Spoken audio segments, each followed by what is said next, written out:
जो व्यक्ति हवन करता है उसको उसका शत्रु माया व छल के द्वारा भी परास्त नहीं कर सकता। अच्छा, परास्त तो होना कोई नहीं चाहता, सब जीतना ही चाहते हैं। छोटा खेल भी खेले तो उसमें भी जीतना चाहते हैं। तो इसमें एक बात कही, अब थोड़ा हम आध्यात्मिक सुनेंगे। हमारे शत्रु कौन है? बच्चे। बस केवल हम ये ध्यान करेंगे, हम उसे शत्रु समझते हैं जो हमारा है ही नहीं शत्रु। हम बाहर के लोगों को तो समझते हैं, भाई इसने मुझे बुरा भला कह दिया, ये मेरा शत्रु है।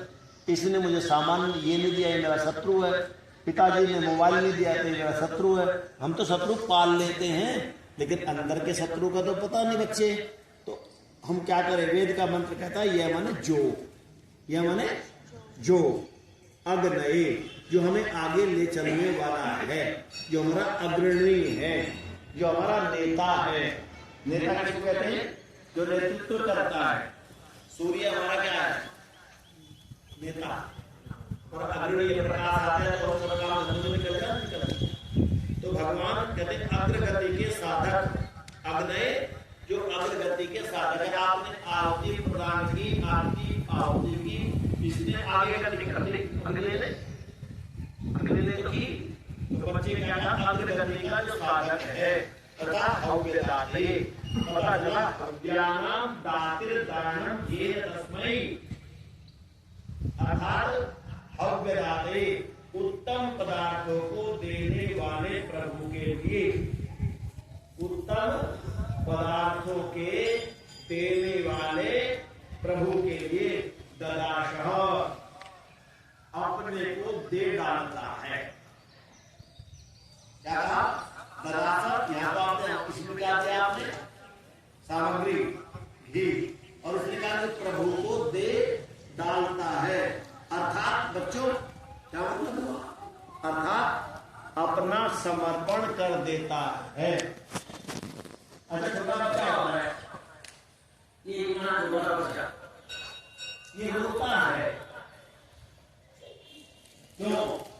भूख लगी है और ऐंठ भी है। बच्चों में ऐसी बात नहीं, बच्चों को भाई बच्चे भूख ज्यादा हम दे देंगे, बच्चों को ऐंठ होती है। भूख में लगी है, माँ बैठी है इतनी दूर, बच्चे को भूख लगी है तो वो क्या करें? अरे तो होशियार होगी, वो सबसे पहले अपना रोना शुरू करता है। माँ ने भी देख लिया, रो रहा है, भूख लगी है। माँ ने देखा, लेकिन विचार ने क्या रोने दे, कर नहीं है, अपने काम करने में लग रही है, रोने दे। बच्चे ने भी देख लिया, बच्चा क्या चाहता है? माँ तेरे पास आए, तुझे भूख लगी, तेरी खुशामद करे, तुझे खिलाए पिलाए। लेकिन बच्चे ने, माँ ने इग्नोर कर दिया। अब क्या करेगा ये बच्चा? क्या करेगा? और जोर से रोएगा। यही तो इसका हथियार है, और तो उसके पास कुछ है नहीं। ये और जोर से रोएगा। माँ ने फिर भी इसकी नहीं सुनी।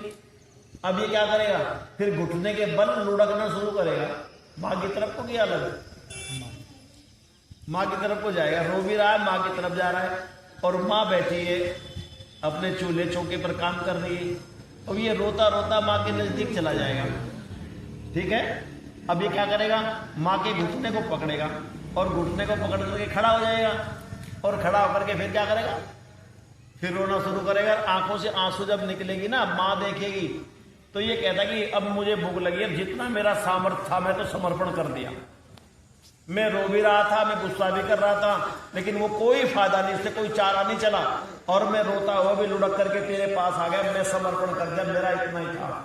और जैसे घुटना पकड़ करके खड़ा होकर रोना शुरू करेगा, तो माँ अपना कितने भी जरूरी काम को ना उसको छोड़ देगी, और छोड़ करके बच्चे को गोद में उठा करके दूध पिलाना जैसे शुरू करती है, तो पहली दूध की बूंद जब बच्चे को प्राप्त होती है तो घंटों का रोना सेकंड में बंद कर देता है। करता नहीं? लेकिन ये कब हुआ? जब बच्चे ने अपना पूरा समर्पण कर दिया। अब रोता रहो, ऐंठ में पड़ा रहो, तो माँ थोड़ी जाएगी। अब तभी तो गया जब समर्पण कर दिया।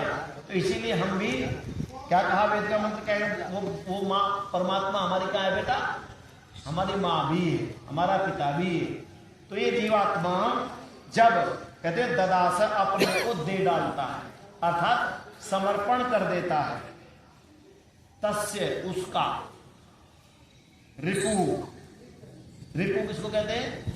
शत्रु, दुश्मन, उसका शत्रु भी नाश न करने वाला, उसका शत्रु भी उसका नाश नहीं कर सकता, क्योंकि वो माँ की छत्र छाया में बच्चे को कब डांटता है, माँ की गोद में बैठ जाए जाकर के, डरता है क्या उस समय वो? बल्कि नाक भोंक सिकोड़ करके नाना प्रकार के अभिनय करता है, जिसको डांट रहा था, क्योंकि वो समझता है मैं पूर्ण सुरक्षित हूँ, माँ की गोद में बैठा हूँ। तो परमपिता परमात्मा हमारे क्या है बच्चे? माँ है। जो भगवान के प्रति, माँ के प्रति समर्पण कर देता है, तो तस्य उसका रिपु, शत्रु नाश कर देने वाला, मर्त्य कहते काम, ये शत्रु कौन है उसका? मर्त्य किसको कहते? काम को। यह मार काम माया, अपनी पूरी माया के द्वारा चरण भी ईशिता न स्वामी नहीं बन पाता, अर्थात अपना समर्पण कर देता है, उसका नाश कर देने वाला काम अपनी पूरी माया के द्वारा भी स्वामी नहीं बन पाता। समझ बात आई? उसका जो शत्रु था, अगर वो पूरी अपनी माया चालाकी भी चले तो भी वो उसको पूरा नहीं कर पाता है, क्योंकि उसने किसके प्रति समर्पण कर दिया? परमात्मा के प्रति समर्पण कर दिया। अग्नि जल रही है, कितनी भी ठंड हो जाए, ठंड लगेगी क्या? कितनी भी ठंड हो जाओ, आपके चारों तरफ क्या है? अग्नि जल रही है, तो आपको ठंड नहीं लगेगी। उसने पहले से ही समर्पण कर दिया भगवान के साथ, अग्नि के साथ, तो वह शत्रु कितने भी माया छल के द्वारा प्रयत्न कर ले, लेकिन वो आपको परास्त नहीं कर सकता। वो आपका काम, आपकी कामनाएं, कहते कामनाएं पूर्ण होती है यज्ञ से, नर नार की। कब पूर्ण होती है कामनाएं? जब हम यज्ञ से होती है ना, और आपने समर्पण क्या कर दिया? यज्ञ को कर दिया। तो वो जो काम आपको बुराई की ओर ले जा रहा था, जो आपका नाश करने वाला था, जो शत्रुत्व भाव आपके अंदर आता था कभी कभी, तो वो कभी भी पूरी शक्ति के द्वारा आपका नाश नहीं कर सकता। वेद का मंत्र कहता है कि मनुष्य संसार में आगे बढ़ने का प्रयत्न करता है। क्यों जी? या पीछे हटने का करते हो? आगे बढ़ने का करते हैं ना, आगे बढ़ने का प्रयत्न करता है, परंतु उसे पग पग पर अनुभव होने लगता है कि कोई शक्ति उसे आगे बढ़ने से रोक रही है। ऐसा कई लोग कहते नहीं, बस काम तो बनता बनता रह जा, फिर किसके पास जाओ?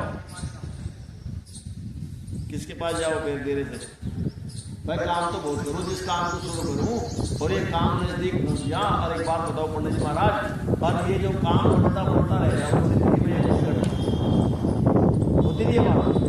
तो जब आप आगे बढ़ते हो, आगे बढ़ना चाहते हो, तो तुम्हें लगता है कि कोई शक्ति तुमको रोक रही है, रोक देती है। यह शक्ति ही यहाँ मंत्र में रिपु नाम से उल्लिखित है। रिपु किसको कहते हैं? शत्रु को। अंदर से कोई यदि हमको रोक रहा है तो वो हमारी क्या है? शत्रु है।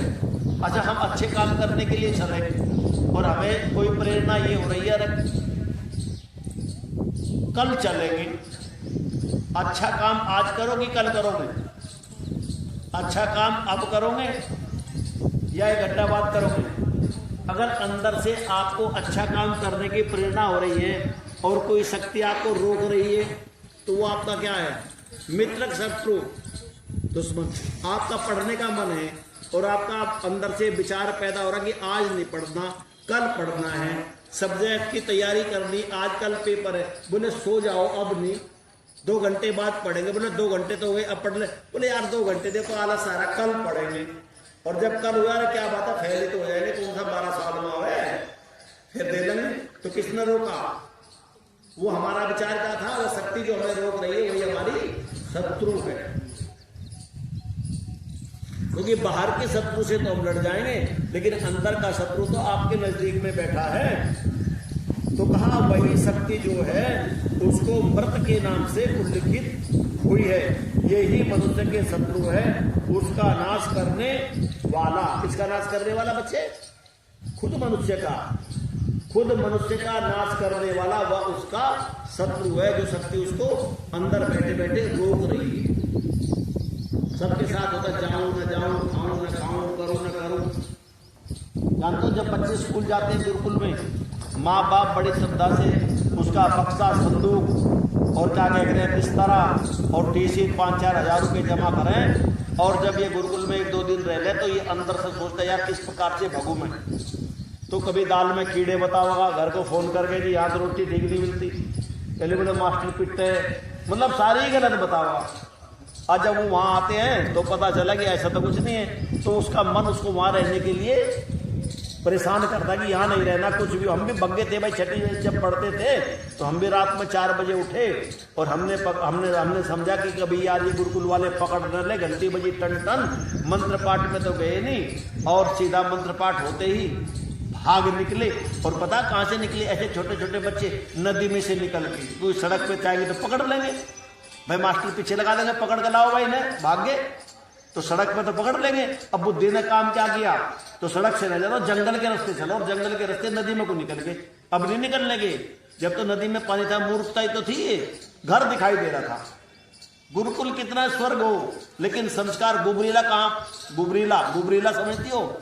यदि उसको गुलाब के फूल में छोड़ दे तो बेहोश हो जाएगा, वहीं राज्य गंदगी में राज्य है। तो ये मन कहाँ भागता था? मतलब स्वर्ग को छोड़ करके, यज्ञ को छोड़ करके, विद्यालय को छोड़ करके कहाँ भाग रहा? बोले घर जाना। घर करेगा क्या तू तो बता, लेकिन घर दिखाई दे रहा। तो ये अंदर की जो शक्ति है, यही हमारी क्या है बच्चे? शत्रु है। और तुम जानते हो पहले तो नदी से निकले, गलत बात। अब अगर हम समझे तो गलत बात, नदी बह जाती, जानवर पकड़ लेता, डूब जाते। उसके बाद बड़ोद गए, और बड़ोद जाने के बाद सारी दुनिया रेल के भीतर बैठ के चले, हम छत पर बैठ के गए। जब इतना बच्चा इतनी बदमाशी कर सके, अगर गुरुकुल में रह जाता तो आगे क्या करता भाई? छत पे कम से 6 का बच्चा, हम तो 4 थे, एक ने हमें भगाया, एक तो हमारे साथ गए नहीं, हम 3 भाग गए। तो हम बस के रेल के अंदर नहीं बैठे, कहाँ बैठे?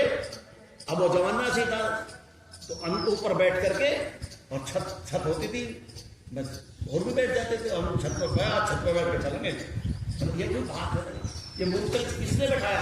अंदर का जो दूषित विचार था, उसने हमें प्रेरित करके हमें कहाँ मृत्यु के मुख में धकेल दिया, पहले नदी और फिर रेल की छत। तो ये विचार किसने बताया तो नहीं, लेकिन अंदर बैठने वाला ही शत्रु हमारा था। इसीलिए कहा कि उसको मार डालने में ही क्या है? लाभ है। और बताओ और क्या कहा इसमें? इसके मारने की प्रक्रिया कितनी,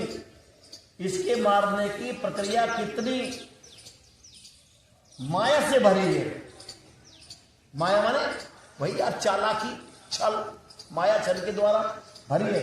ये बड़े ही आकर्षक रूप से वह हमारी ओर आता है, ऐसी विचारधारा लेकर के परोसता है।